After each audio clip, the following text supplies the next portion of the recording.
मी सांगतो ते लक्षात घ्या। जर का तुम्हाला तलाठीवरती क्रॅक करायची असेल तर पीवायक्यू शिवाय पर्याय नाही हे मित्र। आपण पहिला पीवायक्यू घेतलेला आहे तो म्हणजे समानार्थी शब्दाशी रिलेटेड। या ठिकाणी बघा समानार्थी शब्द आपल्याला दिलेला आहे गरुडाच्या संदर्भात। गरुड गरुड याचे समानार्थी शब्द आपल्याला माहित पाहिजे। ऑप्शन मध्ये विहंग, वैनते, अद्री आणि अंडच आहे। विहंग म्हणजे होते पक्षी, पक्षाचे तुम्हाला समानार्थी शब्द माहितच असेल। वैनते म्हणजे होते गरुड, second option is the right answer of this question. त्याच्यानंतर आहे अद्री, अद्री शैल, अचल, बरोबर की नाही, पर्वत, गिरी हे कशाचे आहे तर ह्या पर्वताचे डोंगराचे समानार्थी शब्द आहे। त्याच्यानंतर अंडज, अंडज म्हणजे पक्षीच होते मित्रा, पक्षी त्याला द्विज सुद्धा म्हटले जाते, दोनदा जन्म घेतो म्हणून, म्हणजे लक्षात घ्या। या ठिकाणी विहंग, वैनते, अद्री आणि अंडज प्रॉपर आन्सर तर तुमचा वैनते निघालेला आहे। मात्र गरुडाचे इतरही समानार्थी शब्द आपल्याला माहित पाहिजे। आता वैनतेच्या नंतर पन्नगारी, पन्नगारी हा सुद्धा गरुडाचा समानार्थी शब्द आहे। आता पन्नग म्हणजे काय होते तर पन्नग म्हणजे होते नाग, पन्नग म्हणजे काय होते नाग।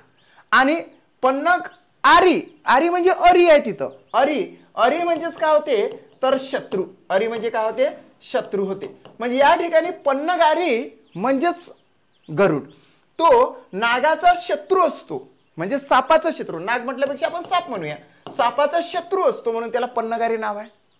त्याच्यानंतर यालाच खगेंद्र सुद्धा म्हटले जाते, खगेंद्र, खग, खग म्हणजे पक्षी, इंद्र म्हणजेच राजा होतो म्हणून त्या पक्ष्यांचा राजा म्हणून त्याला खगेंद्र असं म्हटलं गेलेलं आहे। त्याच्यानंतर या ठिकाणी त्याला सुपर्ण सुद्धा म्हटले जाते मित्रा, काय म्हटले जाते सुपर्ण।